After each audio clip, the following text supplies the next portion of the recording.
Hello everyone. I hope that you all are doing good. So today we are going to start for ninth ICSE syllabus poem called Television, written by Roald Dahl. Now this poem is a very wonderful poem. It's a kind of a comical, okay? But it is a very serious problem for young children. So here the poet Roald Dahl wants to give us an advice. Why do we use or why do we watch an extensive of television? By watching extensively, what happens for children. So let us know what it is all about and what is the view of the poet. And let us know about the poet a little bit. Now, Roald Dahl was a spy, an ace fighter, pilot, a chocolate historian, a British novelist, short story writer, screenwriter, poet, and a medical inventor. He remains for many the world's number one storyteller. Born in Llandaff, Wales on 13th September 1916. He died on 23rd November 1990 at the age of 74. Now, when we talk about Roald Dahl, the most important thing that what I or most of them think is one thing we think about as famous novels, or you can say, or as famous notable works. Charlie the Chocolate Factory, James the Giant Peach, Matilda, Mr. Fantastic, Fantastic Mr. Fox, okay, the BFG. There are many novels that he has written, and till today they are very popular. And most of my students have also read his novels. See, his novels are basically on mystery, fantasy, and which are very close for children. Now, coming to the part of this poem, television. Television is a wonderful poem. It is quite easy and simplistic. It is because Roald Dahl writes in a very simplistic manner for kids. He's trying to give us something which is very important than television. He's trying to convince parents. He's trying to make parents to understand what is really television, and in place of television, what you people have to do. So let us, and also he's trying to tell us to the readers, he's trying to tell to readers not about the importance of television. There is something which is more important than television. What is it? That we will come to know later. I hope that you all are here. And the explanation part, I might make it into a break. I'm not going to read the whole poem first. So I'm going to break it step by step because the poem is quite big to read. So it will take a lot of time. So bit by bit, I will explain, but I'm not going to, I'm going to give you justice. Okay. So please do understand. Okay. And while explaining, and please do listen to what I'm trying to say. I hope that you all are there and supporting me and hope that you can understand. Now, television, written by Roald Dahl. Now, let me read out the stanza. The most important thing we have learned so far as children are concerned is never, never, never let them near your television set. Or better still, just don't install the idiotic thing at all. See, the poet Roald Dahl begins the poem with a view regarding to whom? To children. He's concerned to children. He's trying to tell to the parents that children should never be allowed or sit in right in front of the television set. The poet also emphasizes and he uses the word never, never, never. He's emphasizing that particular word, that never, never. So in place of that, what you can do? In place of the television set, in place of the television set, he says, do not install it. He says that you do not install the television set at all. And he calls that thing, and he calls or he refers the television set as an idiotic box. He calls it as an idiotic thing. He also calls it as the idiot box also, you can say. So the poet tells it is an idiotic thing. Let us see what does the poet still wants to continue. In almost every house I have been, we have watched them gaping at screen. They loll and slop and lounge about and stare until their eyes pop out.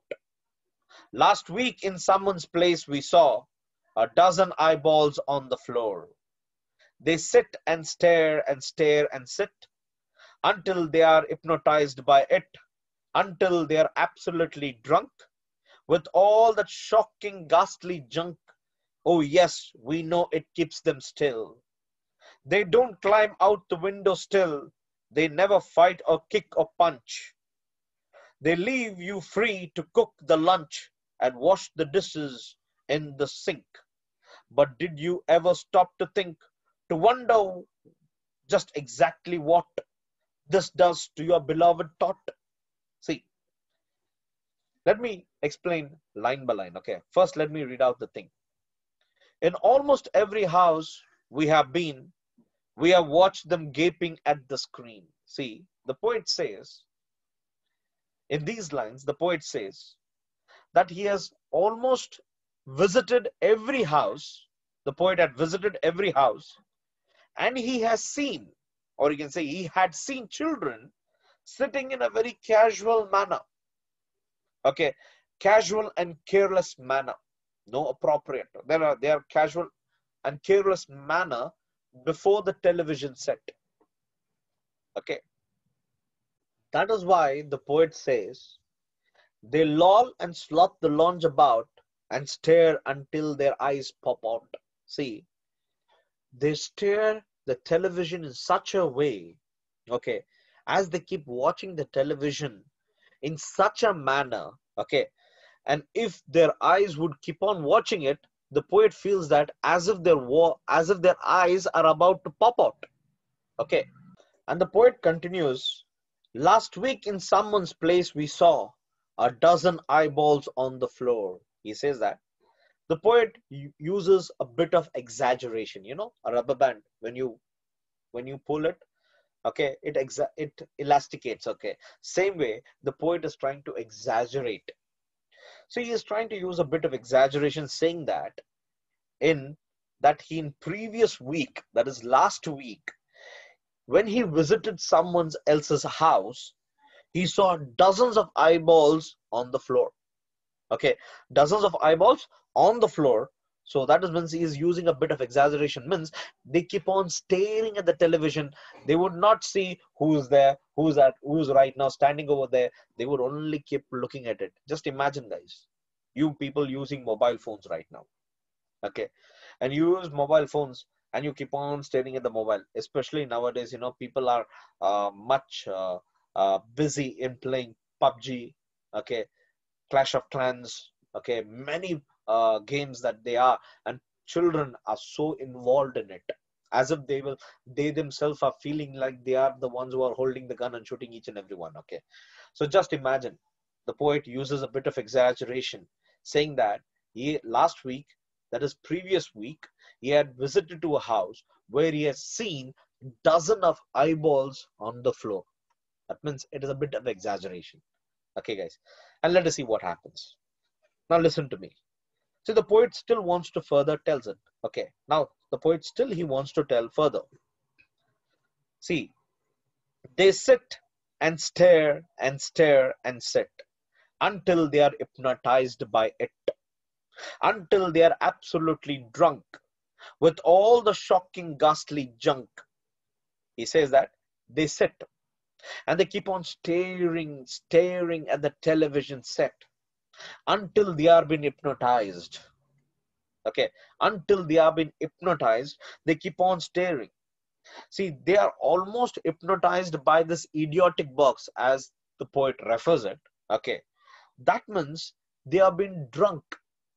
He says that they have been absolutely drunk in their minds, and their minds are filled with what? With junk.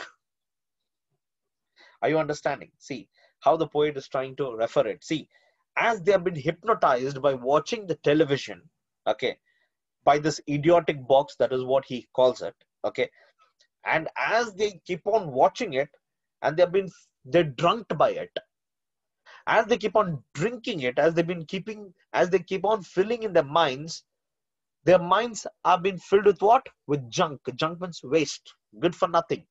That is what the poet is trying to refer. That is why he says. And then he continues. See, as children, as they are before in front of the television, remember that. See, here the poet is also trying to tell us that, see, they don't seem to move as they keep on staring, looking at the television. Okay, similar way as you keep looking at your mobile phones. Okay, when you keep watching a movie in a mobile phone, or when you keep playing in a mobile phone, or when you keep busy chatting in Instagram, Telegram, WhatsApp, and all. So I'm not telling you I'm not against of it. I'm just trying to tell you how you people are hypnotized. Okay, so same way the children don't similar to be moved. Probably they've forgotten the world. See, they've forgotten the world of real. When you look at the television, or when you look at the television set, children, here the poet is trying to tell us that children are forgotten things which are around. They've forgotten the real world. So what it happens is that they feel that the television, what they're watching, it feels that the television that you watch is the real thing. Okay. But remember, it is just nothing but a timing. Now, imagine you watch a movie and you think that the movie, of course, movie can be related to some point of real life, but not saying that everything, whatever movie depicts is totally movie. No, it's totally real life. No, I'm so sorry. Movie just takes an inspiration of somewhere or real life. Doesn't mean it's totally real. Okay. Are you understanding? Similarly, whatever the poet is trying to say, whatever you watch, probably you forget the things which is around. You forget the real world around. Okay. As you keep on watching it, as you keep on watching the television, it becomes real for a time being. Remember that. It becomes real for a time being. That is what the poet is trying to tell. Let us see what the poet wants to continue. Oh, yes, we know it keeps them still. They don't climb out the window still. They never fight or kick or punch. They leave you free to cook the lunch, he says, and wash the dishes in the sink. But did you ever stop to think, to wonder what this does to your beloved tot? He says, see, the poet says that he knows that what might make the naughty children. Now here the poet in this line is referring to naughty children. He says, of course, it makes them to sit still. Especially here the poet is referring to naughty children. Of course, it makes them to sit calm so they can keep watching it, looking at it. They can keep on looking at it. So that the mothers, so he's trying to tell us, now listen to me very carefully. See, he's trying to tell us the naughty children who once used to fight, okay, kick, climb on the windows, climb on top of everywhere. Okay, are you understanding what I'm trying to say? The poet says that, see, the poet says that he knows that the television, if you on the television, it will keep the naughty children calm. When they are in the front of the television, remember that when they are in front of television, they do not do any mischievous things such as climbing on top of a window, okay, uh, uh, fighting, kicking, screaming, and all those things they might not do. So the mothers, so the parents are happy. So when they keep the TV on, the television on, okay, so that they could freely, so the mothers can freely cook the lunch, okay, and wash the dishes in the sink, okay. So without any disturbance, the parents will just put on the television. Now nowadays, mothers, nowadays modern mothers I'm talking about.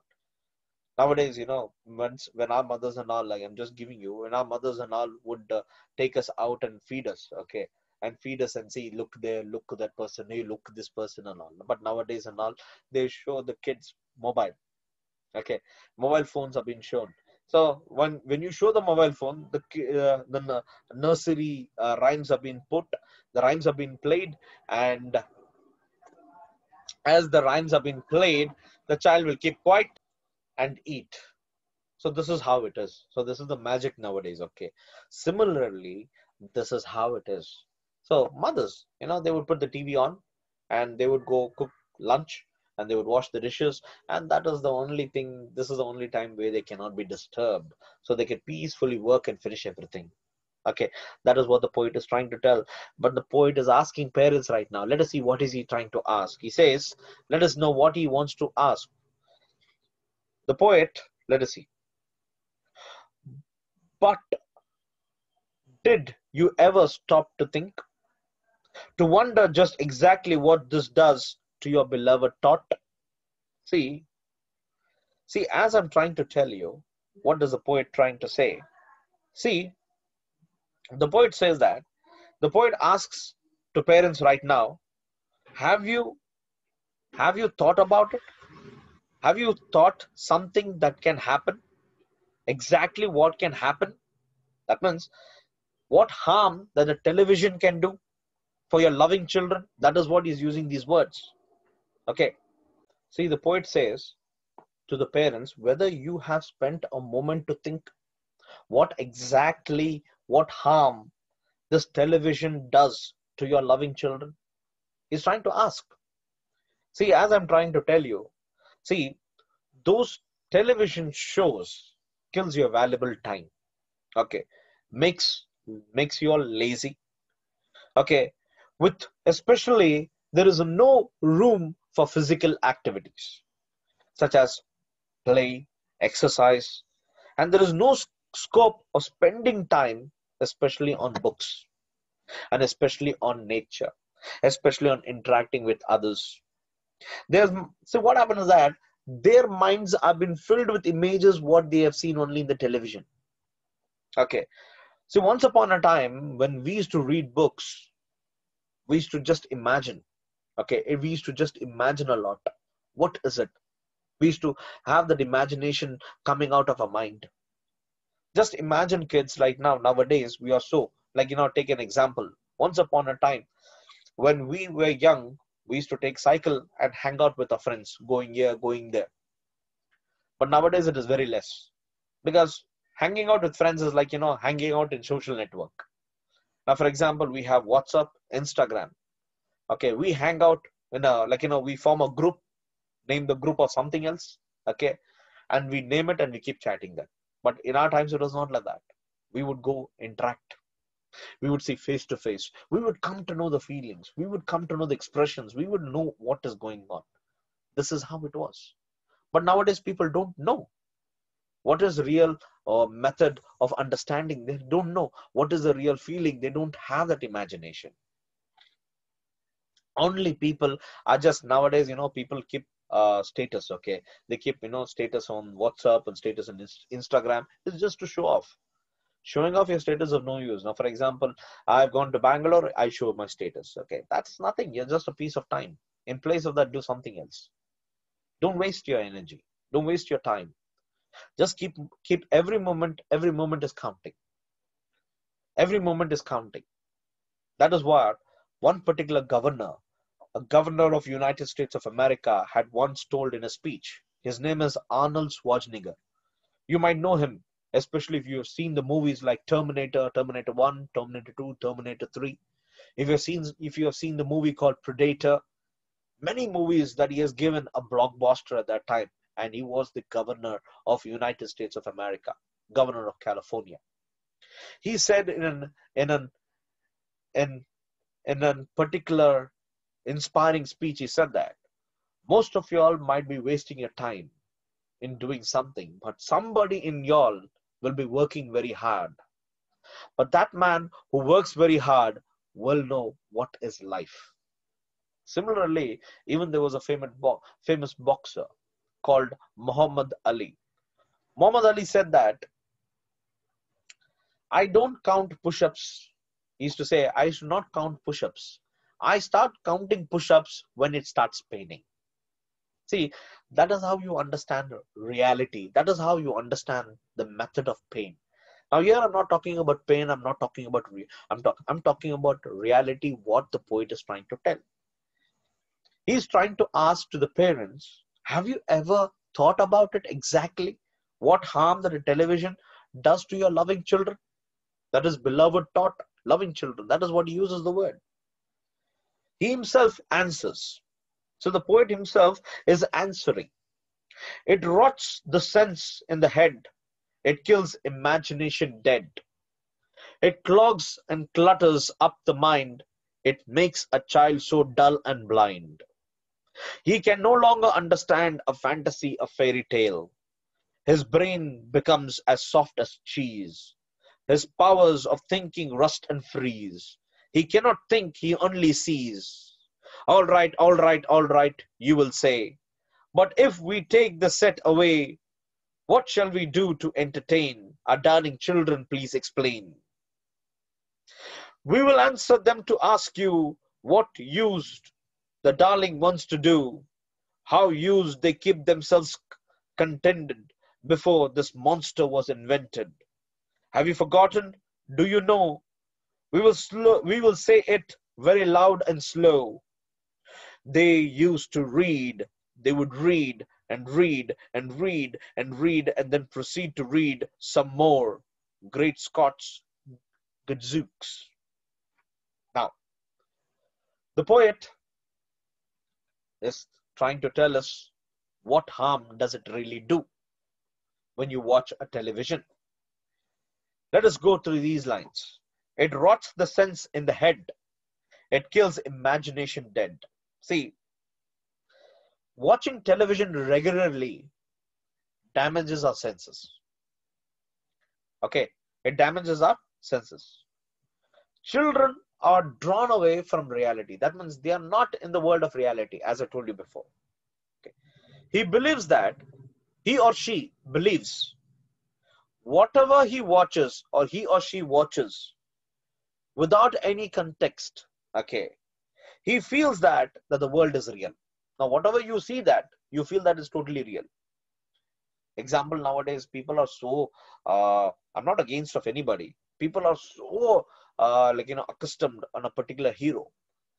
Like, for example, I'm not against of anybody. Okay, I'm not trying to be an against. Like, you have a particular hero and you like him.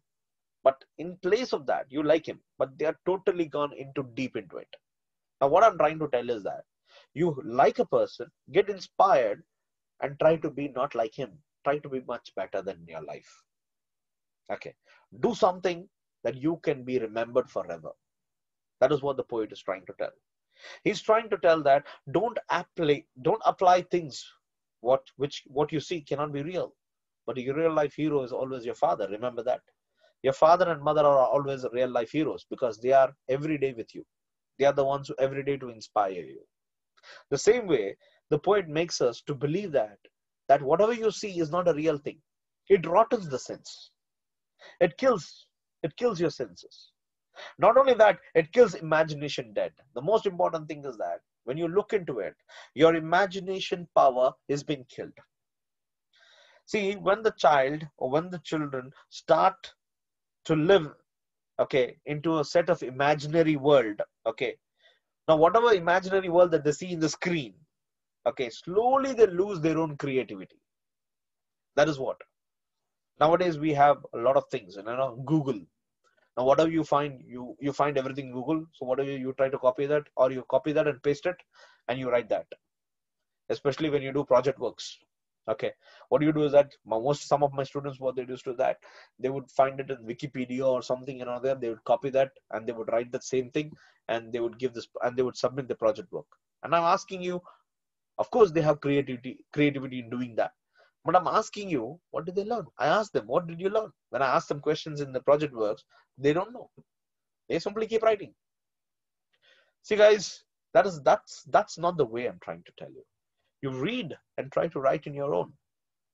That's how you do a case study. That's how you learn. That's how creativity builds. That's why, some of our students are so clear when I told them creative title in the notice. Okay. Now, creative title, if I say, now as I've taught some of the notice writing and war of worlds, okay, war of words. That is what the title is. Now, people, our children are so good. If it's a quiz competition, war of minds. So I'm just trying to give you an example, like, that you try to make it creativity. You create your own. That is your witness. That is your mark. You do things that can create in your own. You do things that is which is in your own. That will be always be a mark in your mind. That will be a mark forever. A mark means what? A mark of your greatness. You don't do things what others have done. You do things something that you can do something different. Not the difference of somebody else and you do it. Not like I'm not trying to tell you see a Hollywood movie and make an Indian movie. No, I'm not trying to tell you. Or you see what do you say, an Hindi Tamil movie and a Hindi movie is being done. So I'm not giving you that. The most important, do your own creation. Create your own. That is why slowly, it kills our imagination. Same way, you only watch your mobile, it also slowly kills your imagination. It slowly kills your creativity. Creative thinking, it's the most important thing that gives you a big room of imagination. Okay. So that is what the poet is trying to tell us. Let us see what else the poet wants to tell us. Let us see. Let us go through. Slow by slow we'll go through. Okay. Let us go through some other. Okay, let us go. It clogs and clusters up the mind. It makes a child so dull and blind. See, the poet continues to argue on how television affects a child's mind. See, children watch different shows. As you keep watching different shows, okay, and you keep on changing different channel. You don't like it, you keep changing. Okay. Thus, what happens? You mess up things. You mess up your organizing ideas and your thoughts. Your thoughts are not stable. Your organizing ideas are not stable now. They're not into they're not this thing. They keep on changing. That's why, when you were very young, they say that I want to become this. I want to become an engineer. Later on, you will say that I want to become a doctor. Later on, you will say that I want to become a lawyer. So similarly, that is how our mind is made up of that. See, your organizing ideas and thoughts are not in the correct position. They are not balanced. They're imbalanced right now. Moreover, the child forgets to think of his own. Okay, I'm talking about these two lines. Okay, his entire mind is full of images he has seen on the television. Okay, thus his study and thoughts. Okay, his study and thoughts. Okay, guys. Okay, children. His study and thoughts on the improvement, especially in the skills of improvement in personality and his skills, are neglected. Understood? That means his skills and personality are neglected. Thus, he becomes dull and blind. That is what the poet says. Thus, he becomes dull and blind. And so the poet keeps moving on. Just listen to me. He can no longer understand a fantasy, a fairyland. His brain becomes as soft as cheese. His power of thinking rust and freeze. He cannot think, he only sees. Now see what he's trying to tell. See, the poet feels, I'm so sorry. The poet feels that due to the imposed imagination on thoughts, the children can no longer understand what is fantasy, what is fairyland. Okay. See, see, because as he keeps on watching in the television, he himself, he doesn't know what is this. Now take an example. There was one of my students, I asked why October 2nd, what do we celebrate? He said, we celebrate Gandhiji's death day. Actually, it is Gandhiji's birthday. Okay. Gandhi Jayanti, that is what. But she said that, then I asked her, when did India got its independence? She doesn't know when did India got its independence, though she is a topper. We really forget the common sense, the common general knowledge things, which is really related to our day-to-day life. There are children who talk about places like I've been there, I've been this. But he himself, I asked him, do you know where is the bus stop? He doesn't have an idea. I'm trying to tell you. And I asked him, do you know the way to your house? He doesn't know. He says that my driver would come and pick me up and he would drop me. He doesn't know the deal. For how many years, for so many years, he has been going into the same road. He doesn't know. He doesn't know the way. See, you can find live examples right nowadays. Okay. See, children are, when they keep on observing things, when they keep on observing the things which are in television, they really don't understand what is fantasy and fairy tale. Okay. That isn't, they cannot extend their imagination power in that level.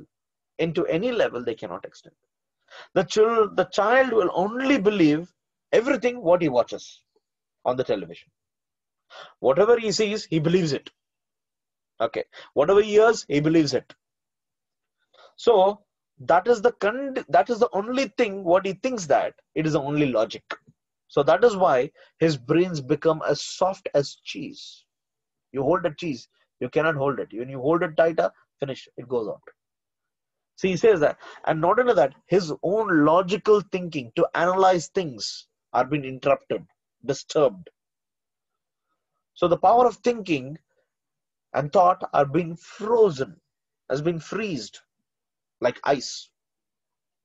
Doesn't go out. Okay. And that is the reason his power of thinking is being frozen, and that's how slow by slow it gets rusted. Nothing. He cannot think of his own. The child cannot think of his own. All that the child does is that he keeps watching it and he keeps believing it, whatever he sees.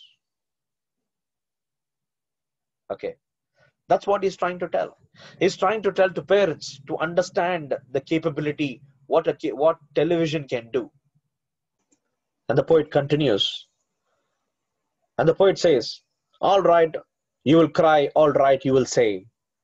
But if we take the set away, what shall we do to entertain our darling children? Please explain. See, the poet says that he knows what the readers and what parents would ask him.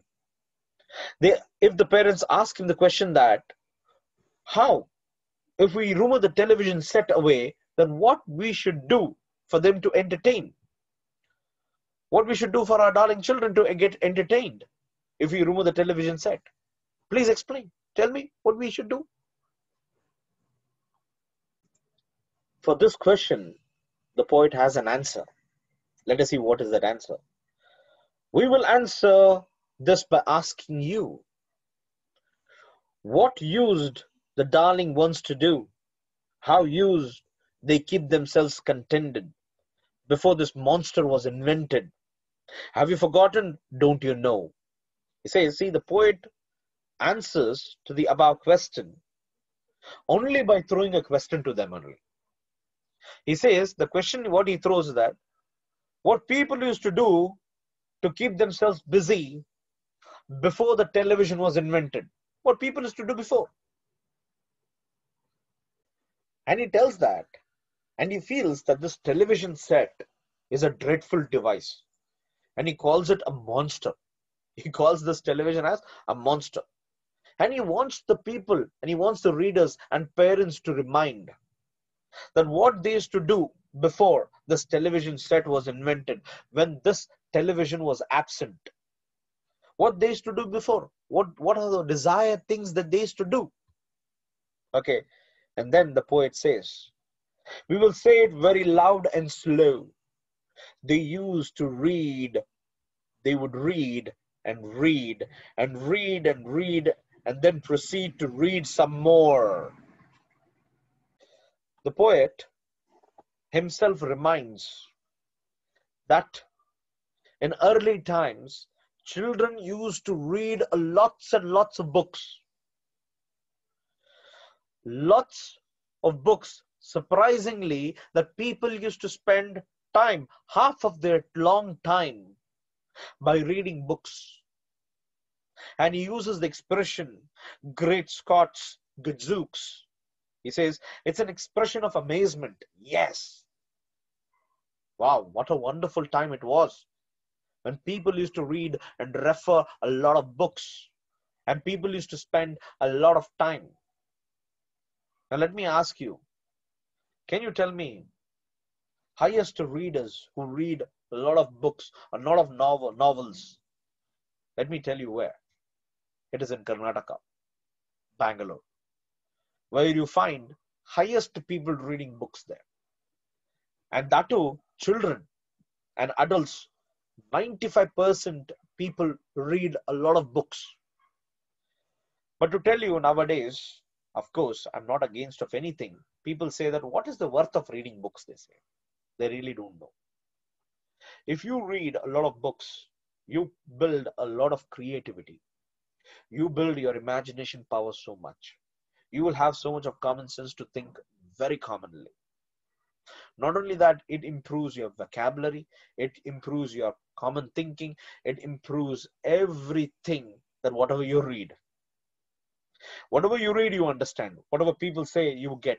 And whenever you're about to talk, people appreciate the way your knowledge is being filled in your head.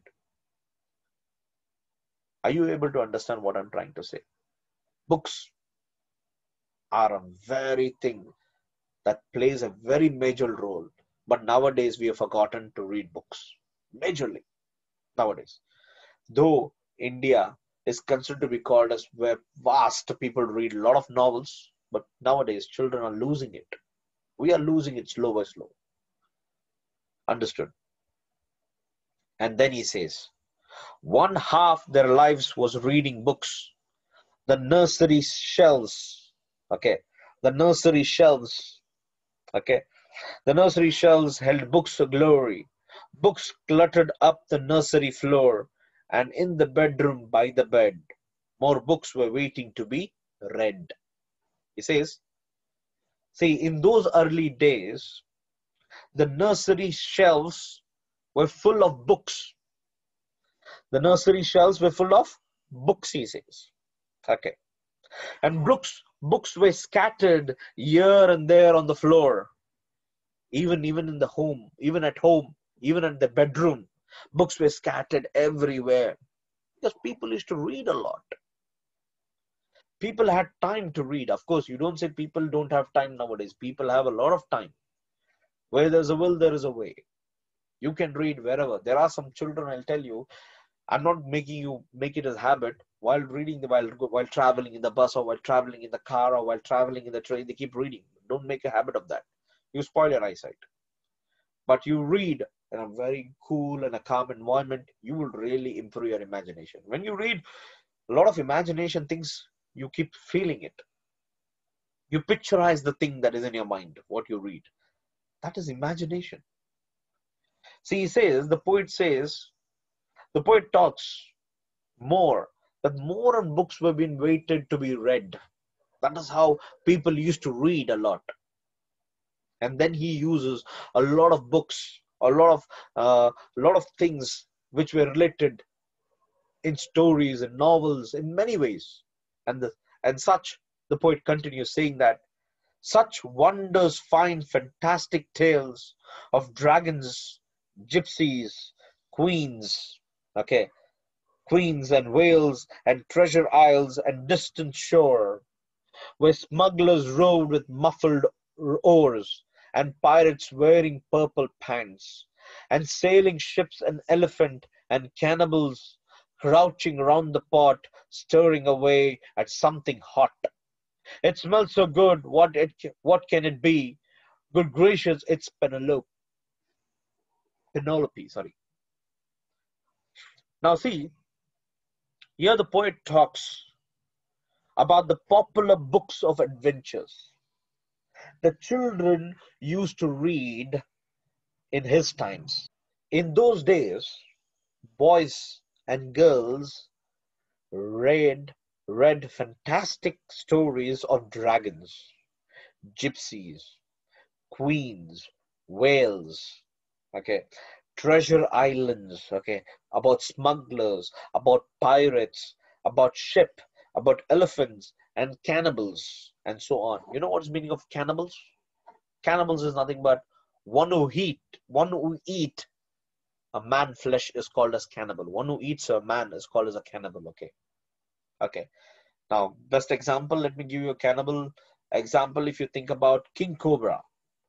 King Cobra, I'm not talking about Cobra. I'm not talking about a Cobra snake. I'm talking about King Cobra, which is always the size of the King Cobra will be 18 feet or sometimes even 22 feet. Such a big snake, okay? And that snake only depends on snake only. He eats his own kind. Understood? He's a cannibal. So they call him a cannibal, a snake eating a snake. So similarly, a man eating a man is called as a cannibal. So I would have given a lot of stories about cannibalism, but right now I can't because it's a video, so I will not be able to do it. So still we'll go whenever we able to meet each other. Students, if we meet each other, we will talk about many stories and all. Okay. And then he kept on continuing and saying that there were smugglers, many things that the people, and that is what, that is what children used to read. And one of the particular stories, and one part of the story that, in one part of the story, that is when he talks about cannibals, and one of the cannibals says, it smells good, what it can be, good gracious, it's Penelope. That is what that particular sentence he has used in this poem there. That means, imagine that how much the author, that means the poet, has enjoyed while reading books. How much he has felt when he read books. How he felt it. What gave him so much enjoyment. What gave him so joyous while reading a book. Books, stories on dragons, gypsies, queens, whales, about Treasure Island. If you talk about Treasure Island, I think I remember R.L. Stevenson. It was one of the famous novels written by R.L. Stevenson. The name of the novel is called Treasure Island. Let me tell you, it is considered to be called one of the best novels of all time. And many things about pirates. Now, if you think about pirates, you don't think about movie Pirates of the Caribbean. Okay, there are many pirated novels. Okay, if you talk about Treasure Island is also a pirate kind of a story. Okay, okay. So there are many stories that that our narrator, that is our poet, has read, and he feels it's something that is very close to him. Not only that, still the poet wants to refer us still more. Let us see who he wants to refer. The younger ones had Beatrix Potter, with Mr. Todd the dirty rotter, and Squirrel Nutkin piggling bald, and Mr. Tiggywinkle, and just how the camel got his hump, and how the monkey lost his rump. Okay, and Mr. Todd, and bless my soul, there's Mr. Rat and Mr. Mole. Oh, books, what books they used to know, those children living long ago, he says. Now see how he's trying to tell. See, the younger children used to read stories written by Helen Beatrix Potter. See, the author, she's considered to be called as children's author, one of the famous author. Okay, and most of her stories features animals with colorful pictures in it. Usually young small kids, when they used to read, when we used to read, wow, so they would be mesmerized by it. See, the poet Roald Dahl, he pays tribute to it. He pays tribute to the children's author for a fantastic stories, especially on animals. And he also mentions them in his poems. And he mentions them, okay, Mr. Todd, the dirty rotter, the squirrel Nutkin, Piggling, Bald, and Mr. Tiggywinkle, and the famous story that is how the camel got his hump, how the monkey lost his rump, and Todd, Mr. Todd, and bless, he says, and he keeps on saying Mr. Rat and Mr. Mole.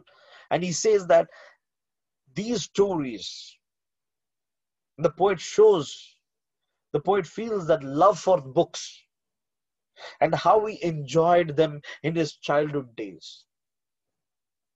See, nowadays, I'm not against of anything. Nowadays, we think, no, let my son become something. We'll start giving training from coaching from now onwards. But people are not thinking the child is losing his childhood days. What we had, the child doesn't have nowadays. He's losing it slow by slow. Same way, we need to appreciate people to read. when somebody keeps reading, what is he reading? We start giving a comparison like that. We don't appreciate people. When somebody is reading, we need to appreciate, we need to encourage. Come on, read. Good. At least you're not wasting time. At least get inspired from him and you start reading. We are always like this forever. We always just try to compare, and we don't do things. And we are feeling what others will think. No, you do what is right and you be happy. Make your childhood memories. You're still children.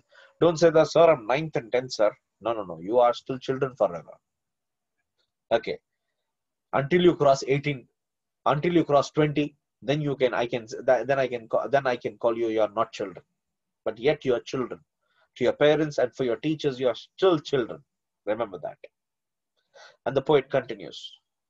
And he says, so please, oh please, we beg, we pray, go throw your television set away. And in its place, you can install a lovely bookshelf on the wall. Then fill the shelves with a lot of books. Ignore all the dirty looks. He says, now listen to me very he says. Let me stop. Let me say that. Then fill the shelves with a lot of books until there I'll stop. Okay. Then we will continue. Ignore all the dirty looks. From there we'll continue. Okay. He says, he's begging. The poet is begging and praying. He says, please, please, throw the television away. Okay. Throw that thing away. Throw that somewhere else. He calls it the monster. He calls it a dreadful thing. He calls it an idiotic box. Okay. He says, go and throw it away. In place of that thing, in place of it, you put a bookshelf. Keep a lovely bookshelf on the wall. Okay. In those each shelves, you fill books in it. Okay. Fill a lot of books, he says. Fill a lot of books, he says.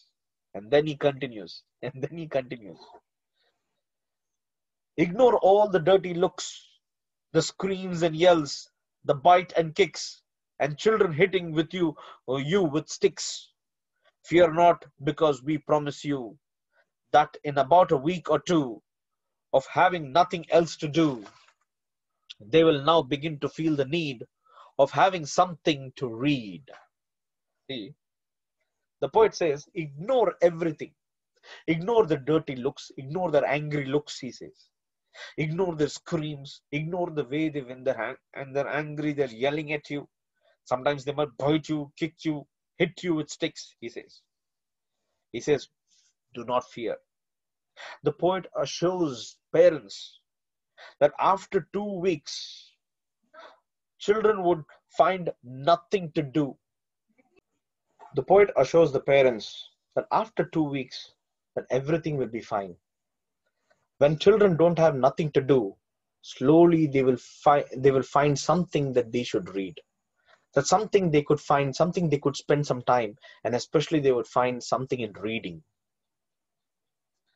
And once they start, oh boy, you watch the slowly growing joy that fills their hearts. They will grow so keen.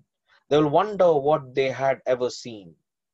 In that ridiculous machine, that new sitting, foul, unclean, repulsive television screen, and later each and every kid will love you more for what you did. See, he says that, see.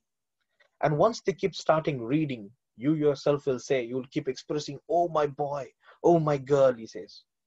And watch, slowly they're growing into a joy. You can see them slow by slow, they're growing into joy, especially when they're reading. And that's how it fills their hearts, he says.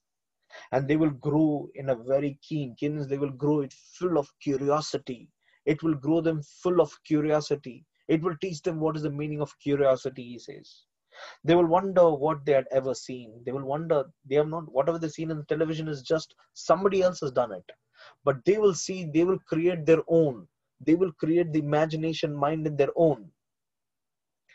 And they will forget the ridiculous machine, that good for nothing machine, that foul and unclean machine, that good for nothing television screen, he says. And later each and every kid will love you more, he says. Each and every child will love you more for what you parents have done. Okay. I hope that you understood what the poem is all about. So take care, guys. Have a good time. I hope that you understood what the poet is trying to advise us. So in place of that, you give more importance on reading and improve a lot of advantages that can really bring you somewhere else. Hope that you understand and take care. Have a good time.